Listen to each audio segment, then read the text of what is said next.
한국의 KF-21의 성공적인 시험 비행으로 한국 방산 시장에 날개가 달렸습니다. 폴란드의 역대 최대 규모 무기 수출을 결정하며 전 세계의 주목을 한몸에 받았습니다.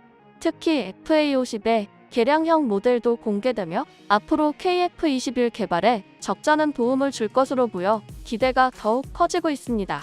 KF-21의 시험 비행을 본 영국은 얼마 전 한국의 KF-21 개발에 도움을 주고 싶다는 제안을 했습니다. 영국은 일본과 6세대 전투기를 개발한다는 입장을 밝힌 지 얼마 지나지 않은 상태였기에 이론의 표정이 어두워지기도 했습니다. 영국이 이처럼 일본과의 협력을 진행하면서도 한국의 KF-21을 도와주겠다는 제안을 한 데는 일본과의 협력을 주도했던 보리스 존슨 총리의 임기가 몇 달 뒤 마무리될 예정이고 아직 실체도 없는 6세대 전투기 개발에 한계를 느꼈기 때문으로 전문가들은 보고 있습니다. 이러한 영국의 행보에 일본과 함께 불안해하기 시작한 나라가 있죠. 인도네시아입니다. 분담금만 제대로 냈다면 지금쯤 시제기를 받았을 인도네시아는 아무 말도 못한 채 공동개발은 아니지만 협력국의 자리를 영국에 내주게 생겼기 때문입니다. 인도네시아가 한국과 공동개발을 선언했던 이유는 한국이 당연히 미국과 기술 협력을 통해 전투기를 개발할 것으로 생각했기 때문이었습니다.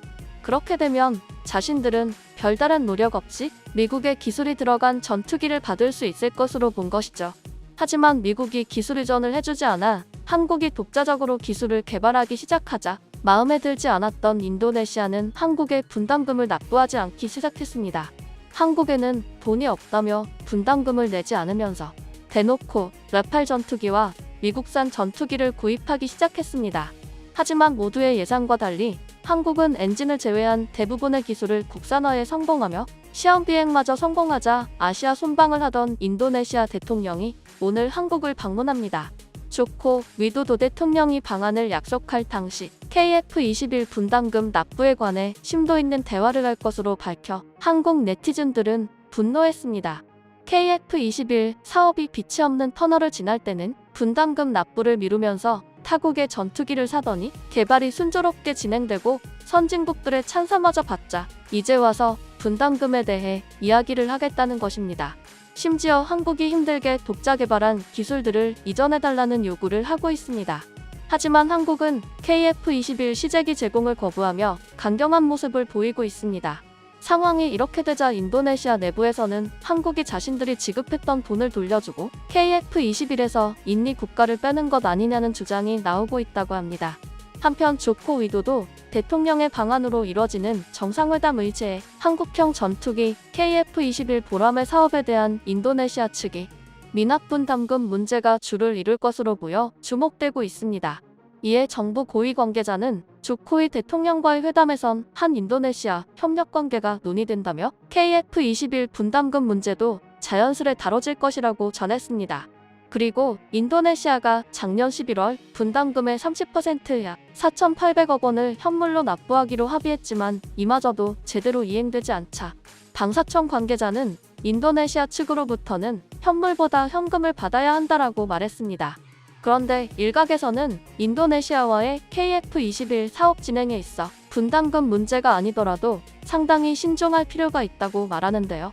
이번 인도네시아의 동아시아 순방 과정을 살펴보면 인리가 중국과 일본과의 관계가 꽤 가깝다는 것입니다. 그리고 중국, 일본과 모두 회담을 진행한 결과를 보면 인도네시아의 뜻을 알 수 없다는 것입니다. 실제로 인도네시아는 중국의 1대1로 사업을 진행 중이며 지난 26일 시 주석과의 회담에서도 1대1로 등을 통한 양국 협력과 다자주의 강화를 강조했습니다.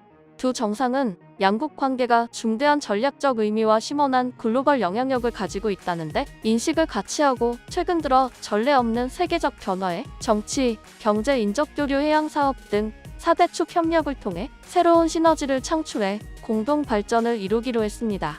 이 밖에도 양국이 진행하는 1대1로 사업인 인도네시아 수도 자카르타에서 반둥까지 연결하는 고속철도 사업을 예정대로 마무리하는 것을 주력 사업으로 삼기로 했다고 전해졌습니다. 이처럼 중국과 협력을 공고히 다지는 듯 보였던 조코 위도도 대통령은 고지어 방문한 일본의 기시다 대통령과의 만남에서는 다른 주장을 펼칩니다. 어제 27일 기시다 총리와 조코이 대통령이 정상회담을 개최했습니다. 요미우리 신문 등에 따르면 기시다 총리는 이날 일본 총리 관저에서 조코이 대통령과의 정상회담 후 기자회견에서 자유롭게 열린 인도 태평양의 실현 등 새로운 해상 질서 유지를 위해 긴밀한 협력을 추진하자는데 의견이 일치했다고 밝혔습니다. 이는 기시다 총리가 동중국해 및 남중국해에서 일방적인 현상 변경을 시도하는 중국을 염두에 두고 협력을 호소한 것이라고 설명했습니다. 또한 두 정상은 회담에서 방위 교류와 해상 보안 능력 등 안보 분야에서 협력을 강화하기로 약속했습니다. 결국 인도네시아는 앞서 중국과의 회담에서는 1대1로를 칭찬하며 중국과 협력을 약속하더니 일본과 회담을 진행하자 일본과 중국의 해상 진출을 막는데 함께한다고 한 것입니다.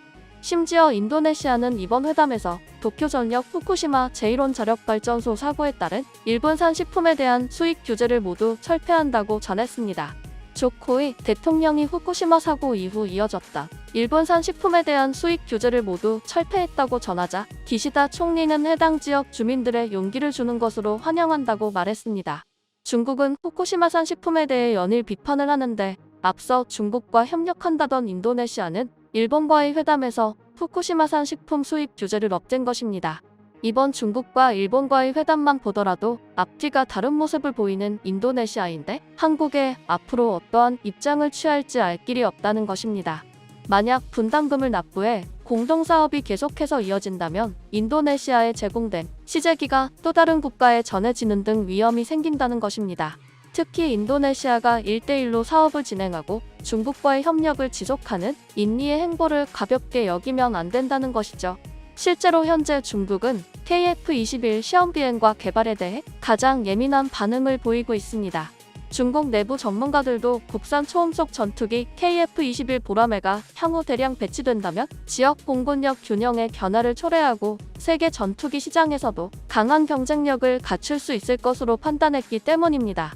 중국 언론들은 KF-21이 4.5세대 전투기로 완벽한 스텔스 기능을 갖춘 5세대 전투기 수준에는 못 미친다고 평가했습니다. 하지만 KF-21이 A사 레이더와 적외선 탐지, 추적 시스템 등 향상된 항전 장비를 탑재하고 공대공, 공대지 미사일을 장착할 수 있어 현대화된 4세대 전투기 또는 5세대 이상의 전투기가 될 자격이 충분하다고 분석했습니다. 현재 중국은 한국의 KF-21이 자신들이 자랑하는 젠20의 위협이 될지 모른다며 상당한 경계심을 보이고 있습니다. 이러한 중국과 인도네시아가 협력을 계속하는 가운데 인니에게 KF-21이 들어가는 것은 불안 요소로 작용할 수밖에 없습니다. 그러던 중 인도네시아 대통령이 한국을 방문하며 새로운 분담금 해결 방안과 새로운 조건을 꺼낼 것으로 보이는 상황입니다. 인도네시아가 이처럼 앞뒤가 맞지 않는 행보를 보이는 것은 자국의 안보에 불안함을 느꼈기 때문으로 관계자들은 설명합니다. 우크라이나 사태로 국제사회가 혼란해지자 인도네시아 역시 자주 국방에 힘을 쏟기 시작했다는 것입니다. 한편 인도네시아는 한국의 안 좋은 눈초리에도 28일 한국 주요 기업들과 비공개 회동을 예고했는데요. 조코이 대통령이 한국 기업 주요 CEO들과 회동을 예고하자 갑자기 일본이 반발하기 시작했습니다. 왜냐하면 인도네시아는 원래 일본의 앞마당으로 여겨졌기 때문입니다. 심지어 조코이 대통령의 현대자동차 연구소 방문 사실이 알려지자 일본은 불안함을 감추지 못했는데요. 인도네시아는 원래 이론차의 텃밭으로 불리며 현대의 입지가 좁았습니다. 하지만 전기차의 시대가 도래하면서 인니 현지에서 현대차의 위상이 나날이 올라가고 있습니다. 인도네시아 자동차 공업협회에 따르면 올해 상반기 현대차 그룹은 총 12,013대를 판매하며 지난해 상반기보다 판매량이 4배가량 늘었습니다. 일본이 인도네시아에 공을 들였던 이유는 인니는 전기차의 핵심 원자재인 니켈이 풍부한 국가로 손꼽히기 때문입니다. 따라서 인도네시아 시장을 잡지 못한다면 전기차 시대에 더욱 뒤처지는 상황을 맞을 수 있습니다. 한편 인도네시아는 영국 등 선진국들조차 한국의 KF-21에 관심을 가지자 이제 와서 다시 협력의 목소리를 내고 있습니다. 하지만 한국으로서는 전기차 등 다른 산업에서는 인니의 자원이 꼭 필요하기에 관계 설정에 어려움을 겪는 상황이 계속되고 있습니다. 이에 한국은 앞으로 분담금에 초점을 맞추기보단 중국과 일본 사이에서도 불협화음이 나는 인도네시아를 상대로 현명한 결정을 해야 할 시점으로 보입니다.